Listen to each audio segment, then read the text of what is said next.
Okay, are you ready to talk this holiday thing through?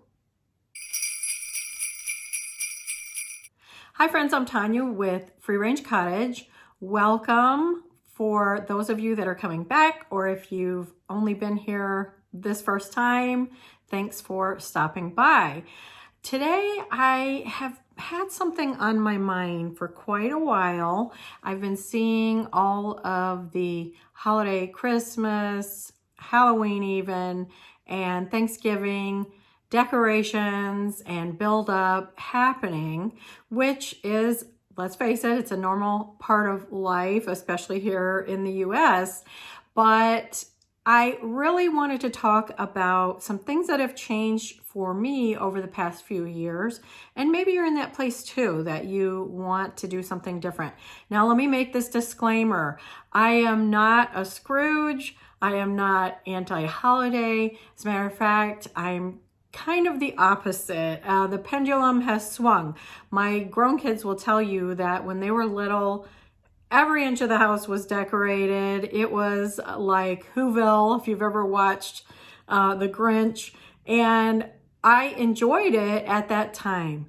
But now that my kids are grown and I have grandkids, I've rethought some things and wanted to do some things differently. Now, whether you're in my age range or your kids are younger, or you don't even have any kids, maybe these are things that you've thought about as well. So I'm going to cover 9 things that I'm not going to do during the holidays this fall and winter.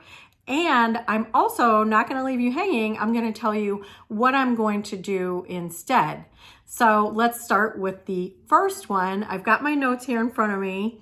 I am not doing all kinds of decorations, and not to say that I won't bring in nature finds and during the fall and maybe some, corn or a couple of pumpkins. And at Christmas, I love the lights. That's my favorite part of it. So I really just kind of focus on that. And I will have some lights in the house. But as far as bringing bins of Christmas decorations down, and honestly, I'm not even sure about a Christmas tree this year. I've gotten rid of all my artificial trees. And unless I get one that's very realistic, I sort of like those sparse trees, or unless we go out and cut one down at a tree farm or something, I might not even have that. And that would be very different for us. But what am I going to do instead? I have to say, I love Christmas decorations. They're absolutely one of my favorite. And you may be a person that just decks the halls. And if so, you be you, and you do exactly what makes you happy and what makes you feel good. But I went through several years where I felt really resentful because I didn't get any help taking things down. I did get a little bit of help putting things up. Everybody's on board when it comes to that. You can bake cookies and put on Christmas music and it's all pleasant. But then after everything's said and done, mom or grandmom is left with all the cleaning, all the putting away. It just got to be where I sort of resented that. And I thought, why should I go through holidays like this? There's no reason for it. No one is forcing me to do these things. So what I'm doing instead this year, being very intentional, and this is what I'm trying to get across to you, is just be intentional. If you love the decorating or any of these things here that I'm not doing, but you want to do, the point is not to follow exactly what I'm doing, but to just be intentional, because you only have so much time, energy, and money during this season, right? Just like any other time. So I am going to definitely take our grandkids and whoever of my grown kids want to go to the closest amusement park is Silver Dollar City, and we have season passes. And they have tons of lights. I think they're the most lit up amusement park in the country. And it is gorgeous, and you feel like you're in Whoville. I mean, every inch is decorated. There's hot chocolate. There's a Christmas parade. There's a 30 feet high, it might be even higher, I don't know, Christmas tree that does Christmas carols. And I mean, it's a ton of fun. you really, really get your fill of all that great Christmas lights and seasonal things. So that's one thing. We'll definitely go at least a couple of times to that to get our fill. And then guess what? I get to come home to my calm, just gently lit up home, and it's a restful place. So that has great appeal to me right now.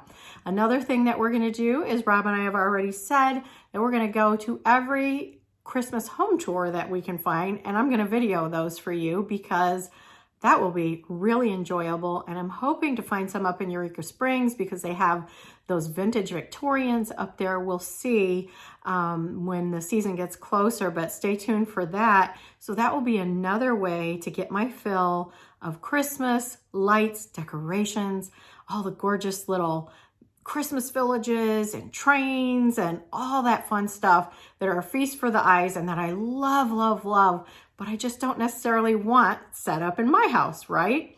And then another thing is there are drive-through Christmas lights places close by and also up in Branson there.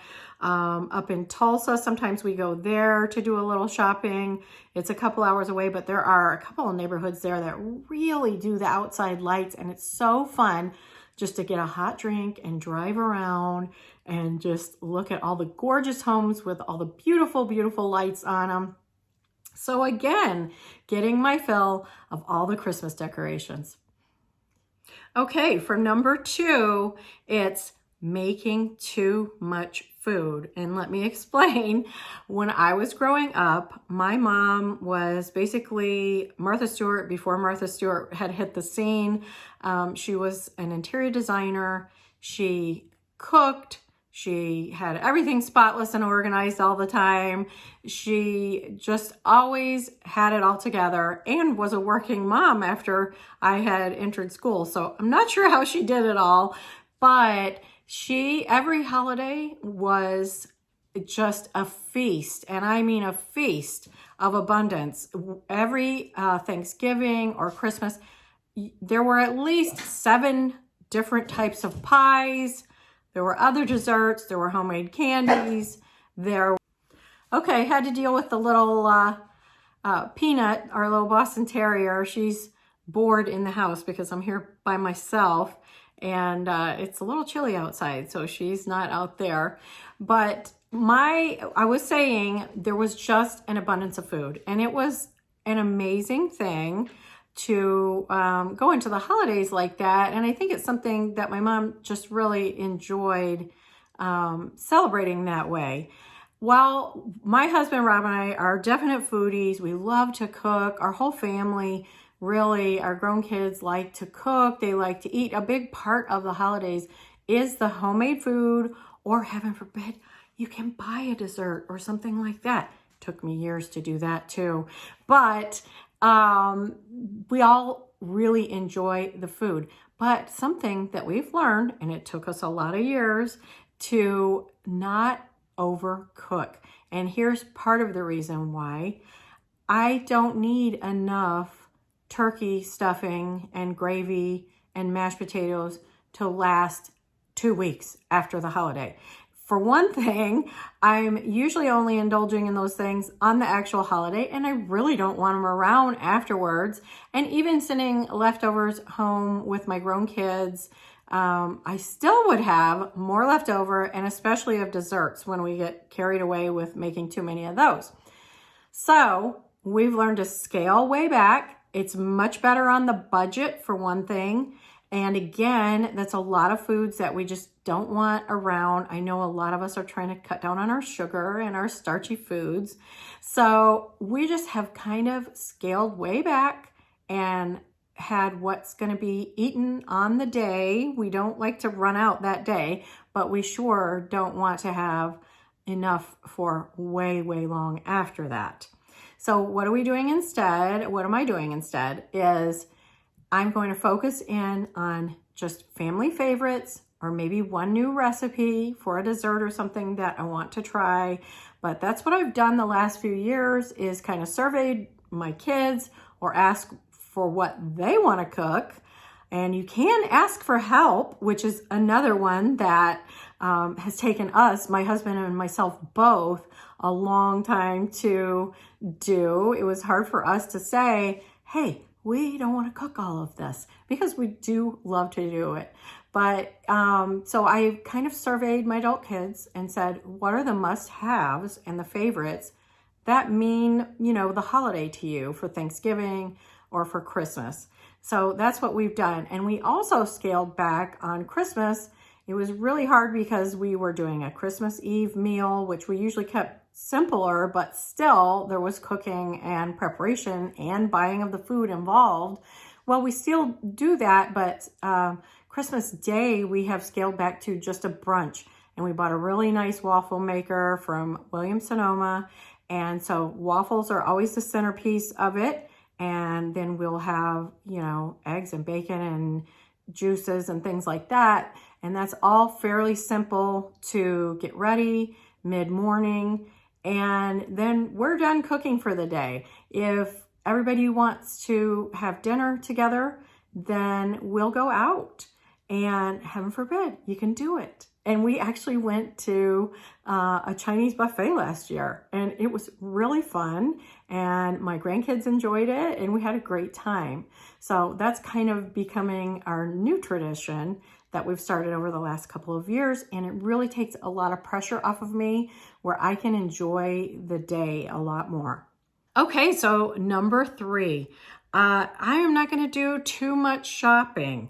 Now, I will do some shopping, but when I do too much shopping, it means I have a lot of gifts to wrap, and I love wrapping gifts, but I don't like wrapping gifts late at night on Christmas Eve because I haven't been able to get them all done or anything like that. Now, we did a lot of that when our children were young and little, and you may or may not choose to do that if you have young kids.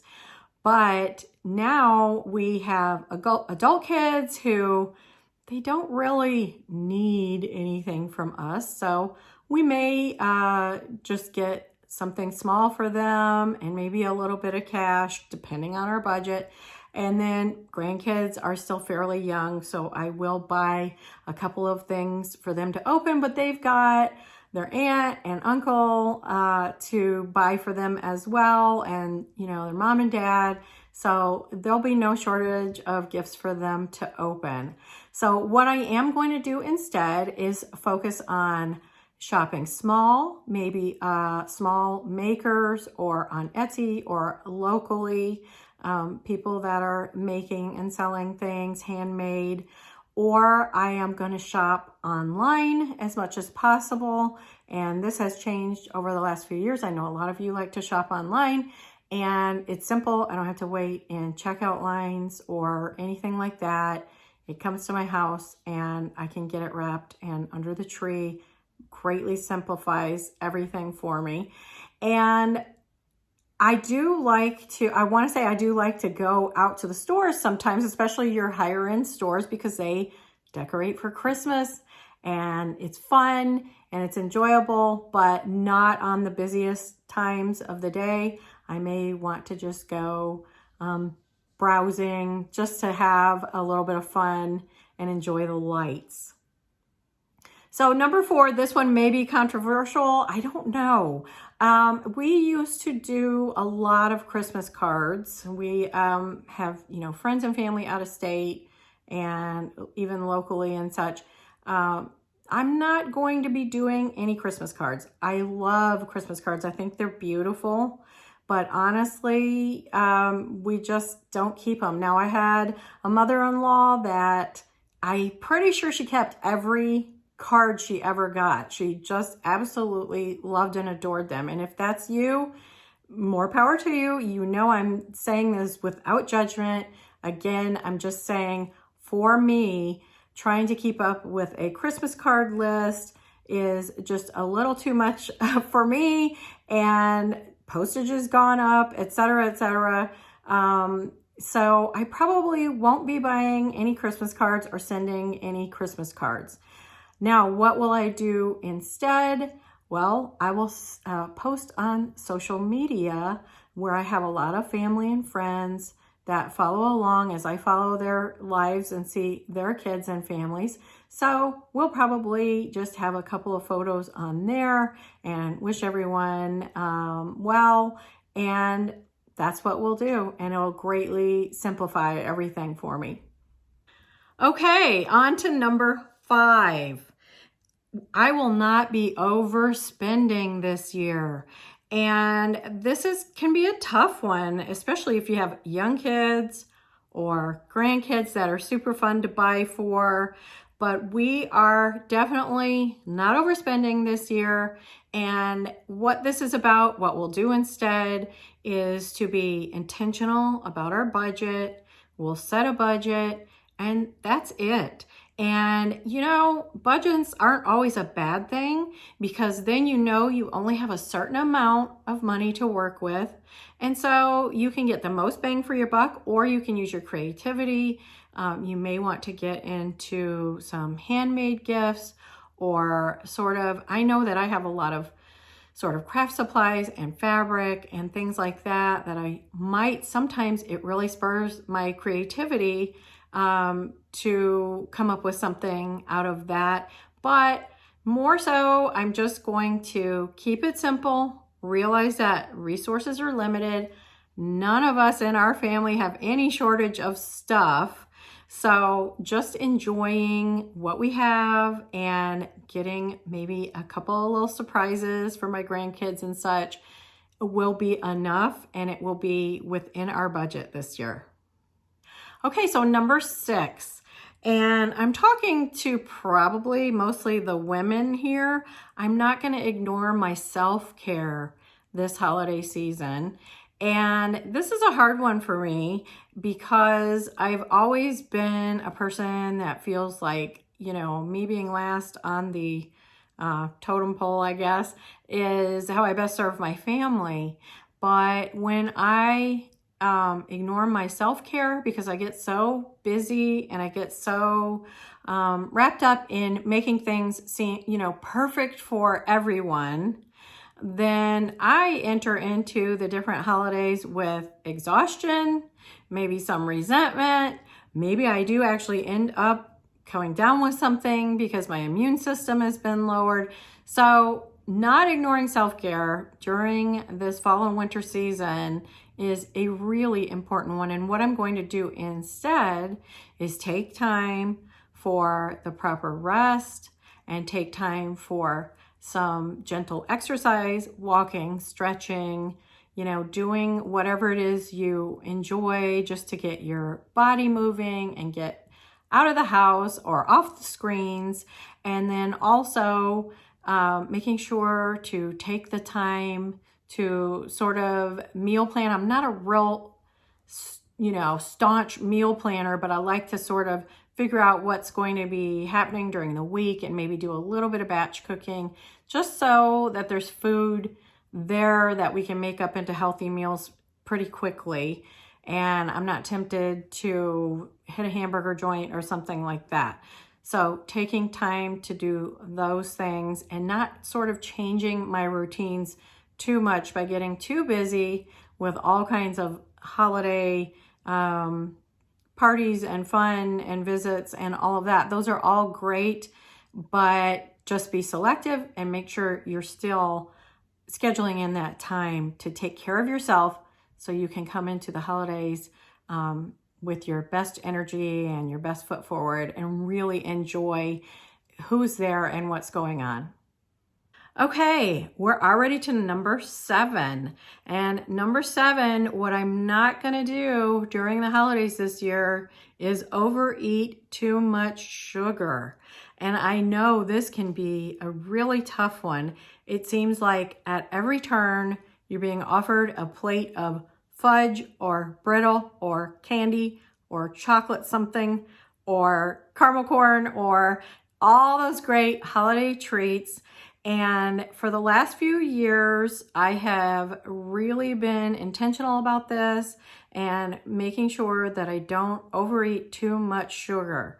Now, what am I going to do instead of just giving in at every party or every, thing that Rob might bring home from work that somebody made or whatever, is that I'm going to choose ahead of time. Maybe there's a couple of favorites that I have that I only eat during the holidays. And so I'm just going to have a limited amount of that.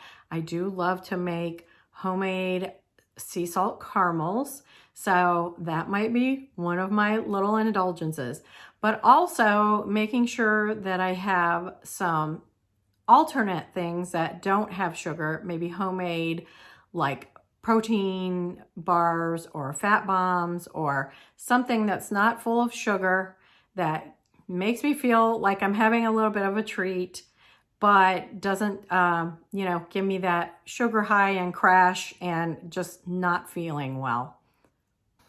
Okay, to number 8. Number 8 is I am not going to spend too much time on social media. Just like the sugar is candy, the social media is eye candy, and I absolutely get it, and I love it, and I enjoy it. I love going on Instagram. I love going on YouTube.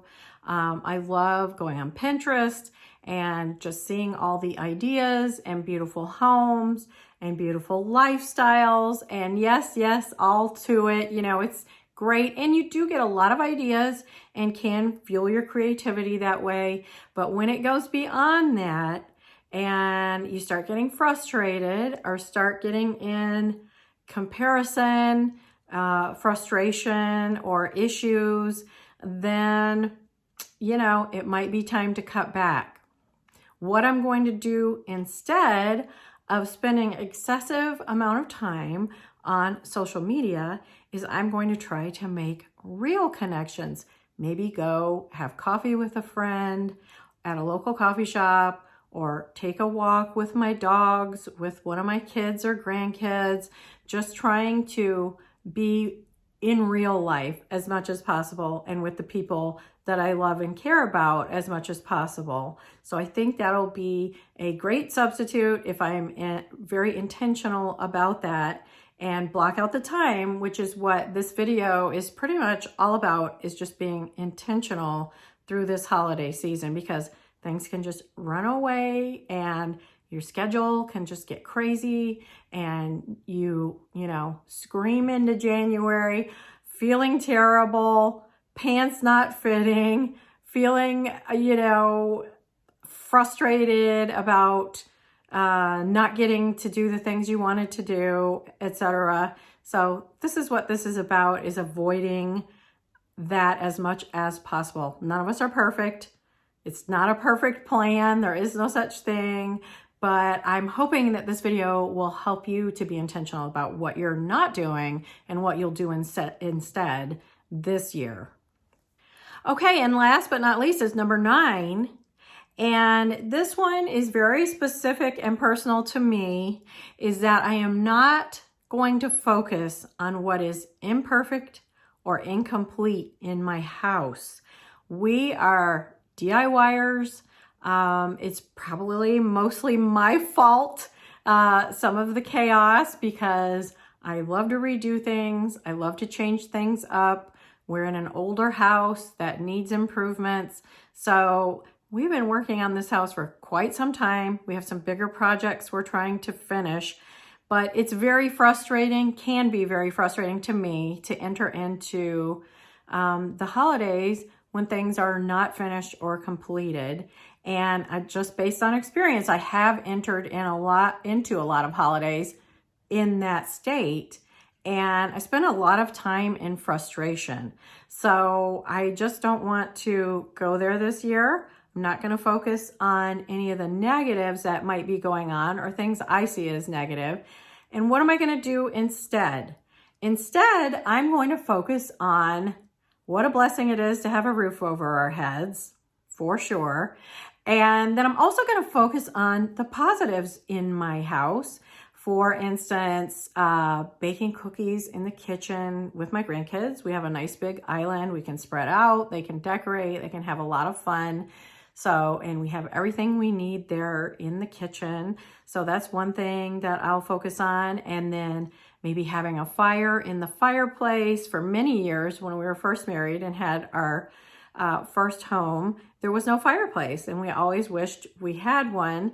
Well, now we do. And so I'm going to focus on that and enjoy it to the fullest. Plus, we also have a big yard, which we didn't have then either, that the kids can run in, the puppies can run in, and we have a fire pit out there. We can make a big fall or winter fire out there and roast marshmallows and just enjoy sitting out in nature around the fire. So I'm going to really pick out some positives and some fun things that we might do as a family, or things that I just enjoy about my house, and not worry about the rest until after the first of the year and we're back to it. So that's number 9.